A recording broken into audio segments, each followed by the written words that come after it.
Minister Tong dedicates completed NOngbok Tong on eastern side of Kangla to public, says state will achieve new heights in development.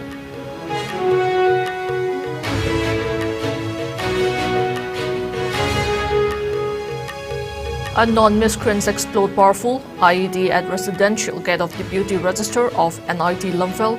No casualties reported.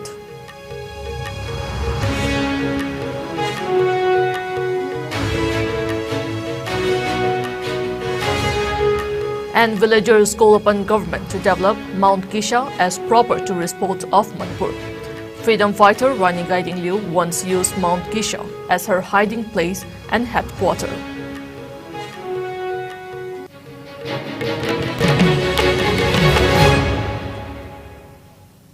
Hello, you're watching IS English News.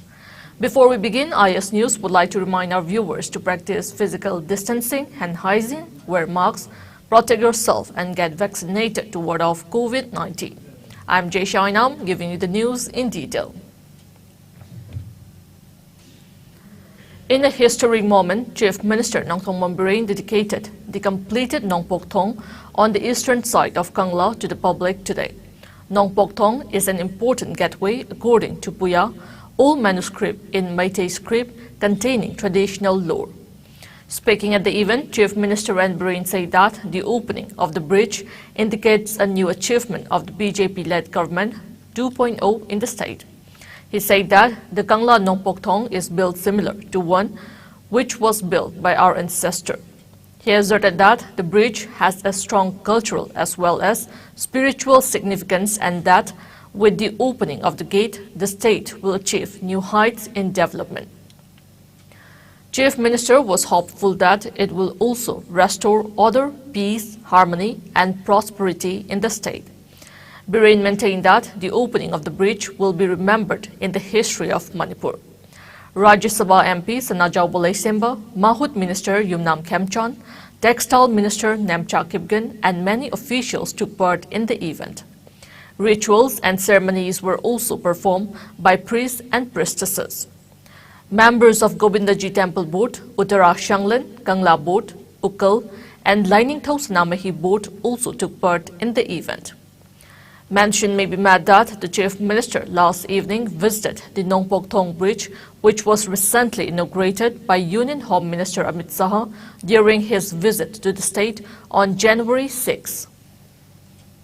Hingminari ngai se da akoi amatoina nungsi sanana samana ba thak amada leminana ba honase madugi damakta akoi gi leiba team honorable minister MLA sing akoi am committed to ina akoi sacrifice oguni akoi gi oiba lana gi oiba por akoi loina thadoga leiba ki oiba de akoi yam kanna honajiba adugo honage na khalliba adu honariba marung pangsing atani honorable Amit Shah ji na India gi adugo leader adugo prithvi gi oina fast most popular prime minister leader mana sugumba kasunata bai khoi pik khaba Manipur si NOngbok Tong hangba gi maramda tweet tor pagai magi Twitter da NOngbok Tong hangba ga loina na Manipur da peace amadi shanti lapo oira sunu ga 2020 da round bani 22 just akhoi BJP gi thabak se BJP pangka thagale hai bino BJP gi thabak se khoi yam thu bune aduna party khar dingaw na bo jusi moi si hoje moi oram do se aina biren kari nang gi soi gi yemoy Viren kari ngang itu kari akara wana bra B wana bra yang horen phamdoi limo khanga ngang ba dinu ngai dana khang du sung du ngang wan ba ju phati hai bini dai so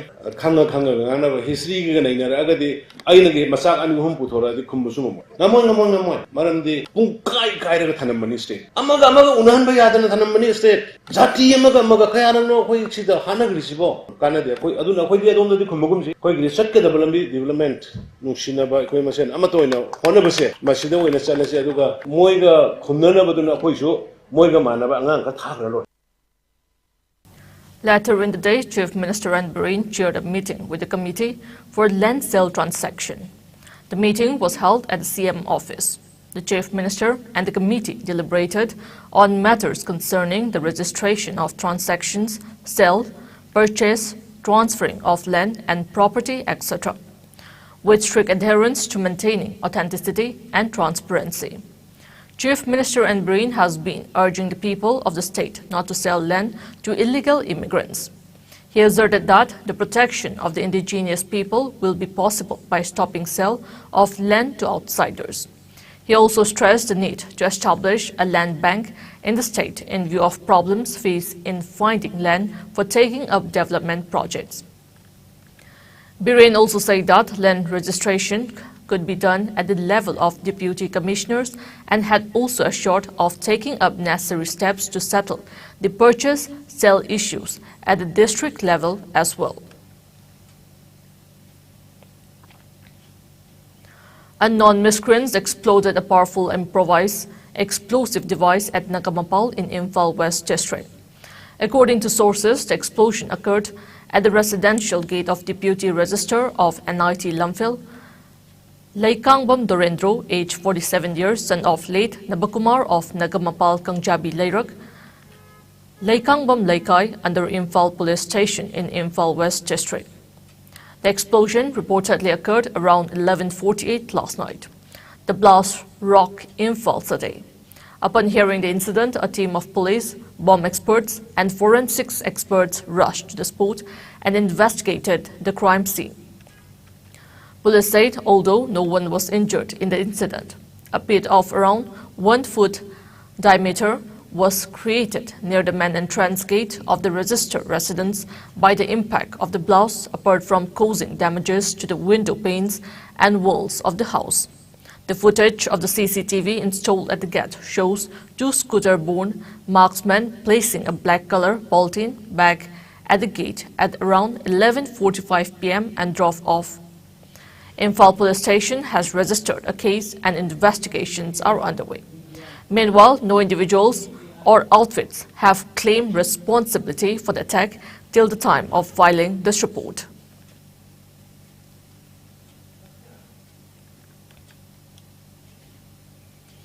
Villagers call upon the Manipur government to develop Mount Kisha as a proper tourist spot of the state.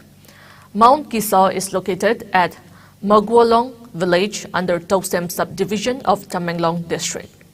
Speaking to our correspondent, Magulong village authority member Hailu Diswang said it is very difficult for visitors and village volunteers to climb up the hill to see Mount Kisha and requested the concerned authority to make a footpath leading to Mount Kisha.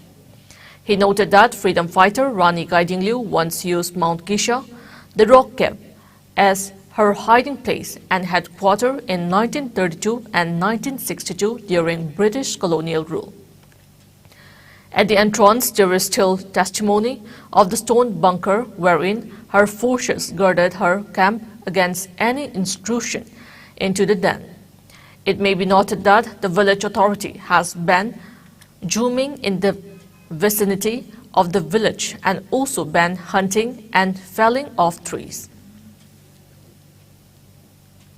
Hauze ekhoina uribisi Mount Kisha haina kawe adu ekhoi lonna Kisha kaw haina kawe adu Magulong ji lamni sida si Tamenglong district Tosem subdivision da le si ekhoina kuina ipai ipusingna ekhoi ji lam ji damakta pairami adu hauzik phoba hauzikti si naming phoba khra di haure adu gi utungina tourist ki mi singsu marak ta dum toina lage adu si kep ahanba kep ni siguma kep asi number su ekhoi student union ga youth na number su thabiduna le asi chapse khundegi khongna chapse 2 hours kuma chale adu angam bangak ta kabnina ekhoi khunmi singna pambasi tourist ki damakta tourist jam missing ki damakta khra chapanungai ningai footpath kumadi yare gadi government da ekhoi apply to sira haina warepti lawrebni adu ware su success hojik phobdi tawdri adum wana kaduna le ekhoi adu matam nungju thaware su kalan thaware su niam hojik kandi toina lakpa hawrebnina lakpa missing nungai janingai duga khoibu loina ba missing puraga chapa missing khra nungai ningai lambi si khra sembi ba pam ba pame haina ekhoi khunna leptuna warep amadi law tuna le adu success to ning ram to sira haina khanduna leini. Residents of Khetri Awang Laikai were panicked as gas blowout occurred while digging earth for the installation of a hand pump at KIYC ground near Masjid Khetri Awang Laikai yesterday. The blowout increased in the late evening, causing panic to the residents, according to a report. They have urged the concerned authority to look into the situation.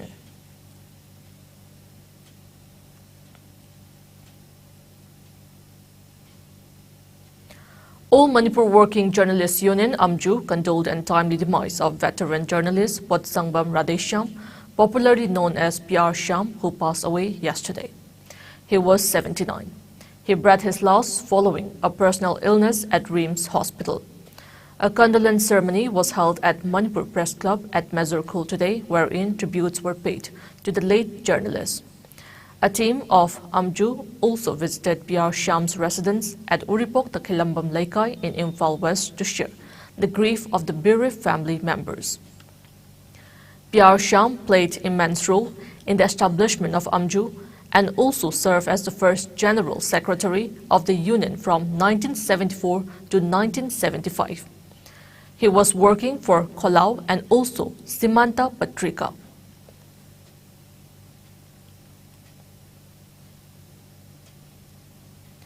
Manipuri Students Federation (MSF) condoled and timely demise of Padma Shri Ware Pannaba, who passed away on January 8. The Federation also prayed for his soul to rest peacefully in heavenly abode. Kuki Film Development Association (KFIDA) has deeply condoled the sudden demise of actor Mangboy Khongsai. In a release, the association said it is saddened to learn that actor Mangboy Khongsai passed away today after battling cancer. He was an active member of KFIDA under Do's Film Company. Kufa also shared the grief of the bereaved family. May his soul rest in peace, it said.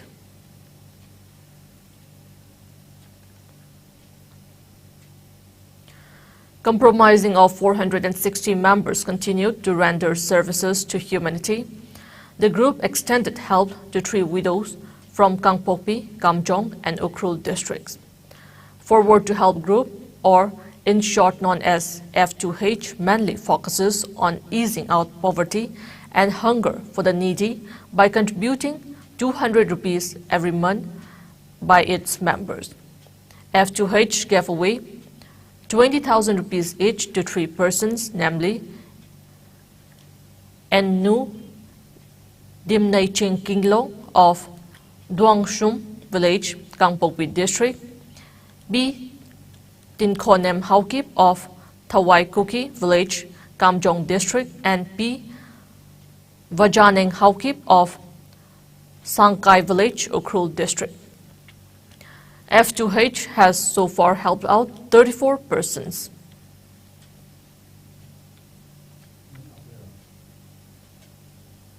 Heaps of garbage are being dumped on the roadsides from Old Chekon to New Chekon Road, falling under Wangkai constituency in Imphal.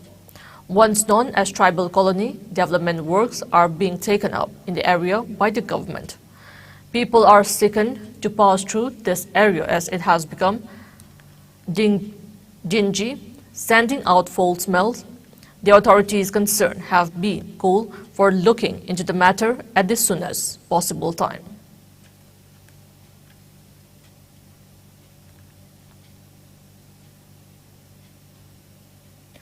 A state-level breast cancer awareness program was held today at Classic Grande in Imphal under the aegis of Health Services Director KFIDA Sasi Kumar. A rally was held before the start of the program. It was flagged off by Health Services Director KFIDA Sasi Kumar. Health and Family Welfare Minister Dr. Sapam Ranjan was the chief guest of the program, which deliberated on how to tackle and prevent breast cancer. As a part of the event, certificates of appreciation were awarded to diligent doctors.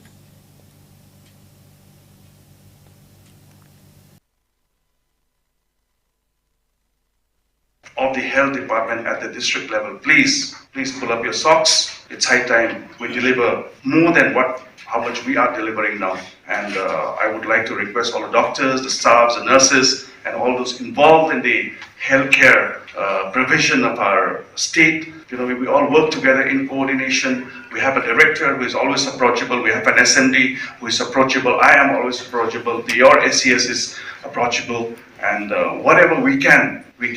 It is our responsibility. It's God's will that we have been brought into this field of healthcare with these few words. Fears over the impact of the new Omicron subvariant BF7 variant have risen in the country after several cases were detected in various countries. In view of the threat posed by the Omicron COVID-19 variant, the Union Ministry of Health and Family Welfare has advised people to wear a proper mask, maintain social distancing at public places, and take both doses of COVID vaccines to ward off the virus. Meanwhile, COVID-19 cases in India are increasing with a slight margin. India reported 121 new COVID-19 cases in the last 24 hours. The new infections took the country's total caseload to over 4.46 crore, while active coronavirus caseload has dropped to 2,319, which accounts for 0.01% of the total cases. As per the Ministry of Health and Family Welfare, the death toll stands at 5,30,722, with just one new death reported in the last 24 hours. Meanwhile, the number of people who have recuperated from the disease has gone up to 4,41,47,174, with 172 recoveries in the last 24 hours. The country's recovery rate stands at 98.81%. Over 220.14 crore vaccine doses have been administered so far under the nationwide vaccination drive. Top 3 states contributing maximum number of COVID-19 cases to India's tally are Maharashtra, Kerala and Karnataka. Meanwhile, in the northeast India, Assam has the highest number of active cases, followed by Mizoram and Meghalaya. COVID-19 has infected over 66 crore 91 lakh, while more than 67 lakh 16,000 have succumbed to the dreaded coronavirus, and recoveries are above 64 crore 4 lakh.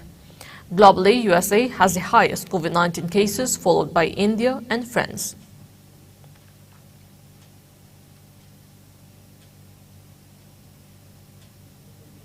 Now it's time for a short commercial break. We will be back with latest news and updates. Keep watching IS News.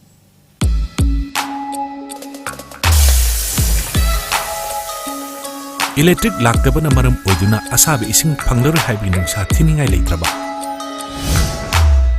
Thompson Solar Water Heater. Contact number 9862669522. Aikhoigi address Hairanggoidong Nithamcha Karong, Impal West. Authorities in a North Indian town are demolishing buildings that had begun to crack due to sifting soil, forcing the evacuation of hundreds of people to safety.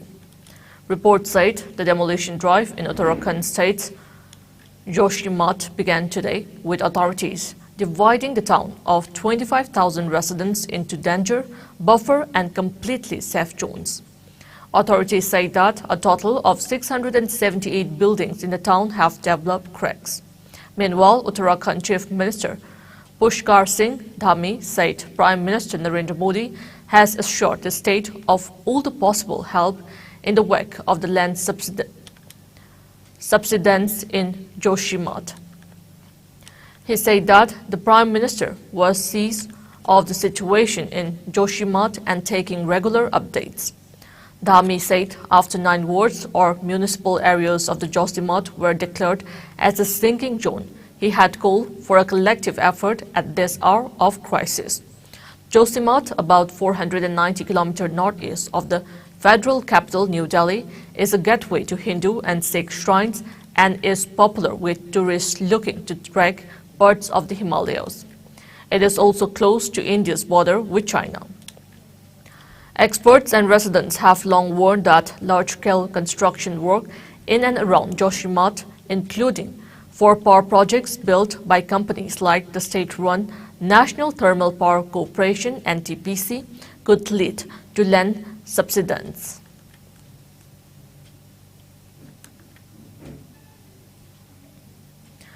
The Unique Identification Authority of India (UIDAI) has issued a set of guidelines to offline verification-seeking entities (OVSEs), highlighting several uses, hygiene issues, better safety mechanism at users level, and ways to further enhance residents' trust while using Aadhaar voluntarily for lawful purposes.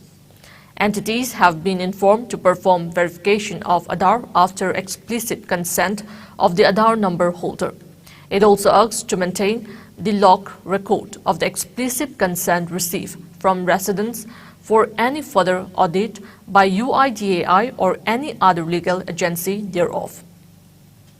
Entities have also been urged to ensure that no services are denied to any resident for refusing to or being unable to undergo offline verification of Aadhaar, provided the resident is able to identify himself/herself through other viable alternatives.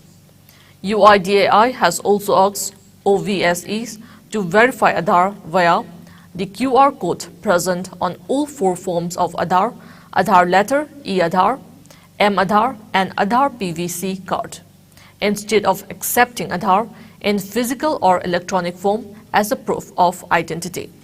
It warned that tampering of Aadhaar documents can be detected by offline verification, and tampering is a punishable offence and liable for penalties under Section 35 of the Aadhaar Act.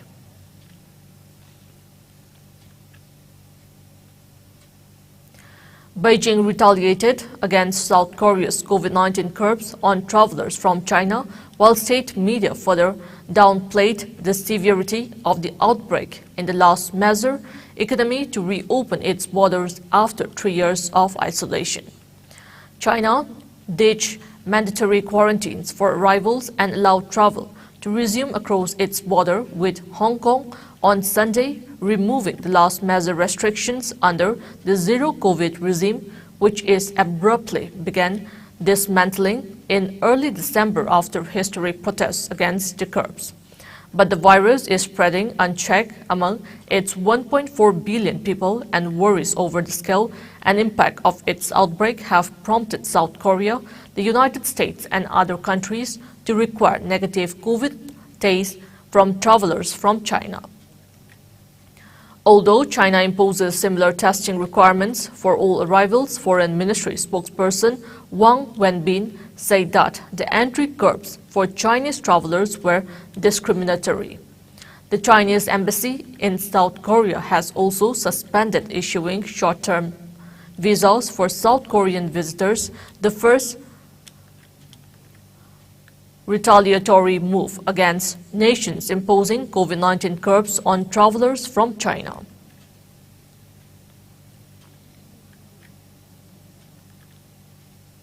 Now we have the sports news.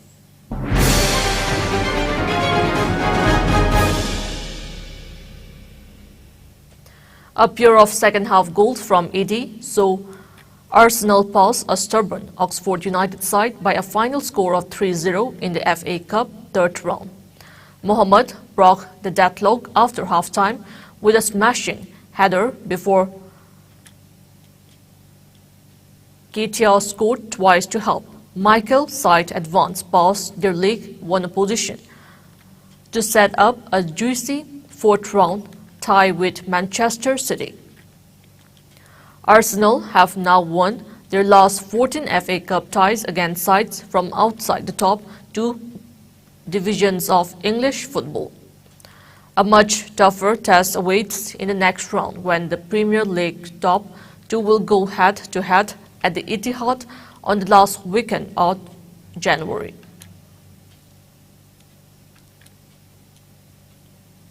Before we end, let's take a look at the headlines once again.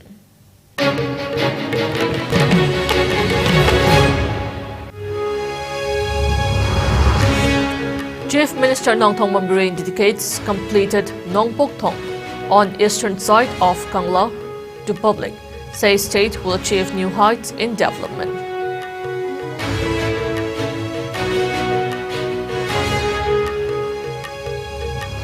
Unknown miscreants explored powerful IED at residential gate of Deputy Register of NIT Lumphil. No casualties reported.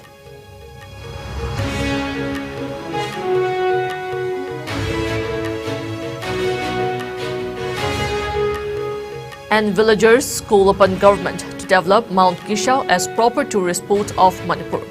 Freedom fighter Rani Gaidinglu once used Mount Kisha as her hiding place and headquarters.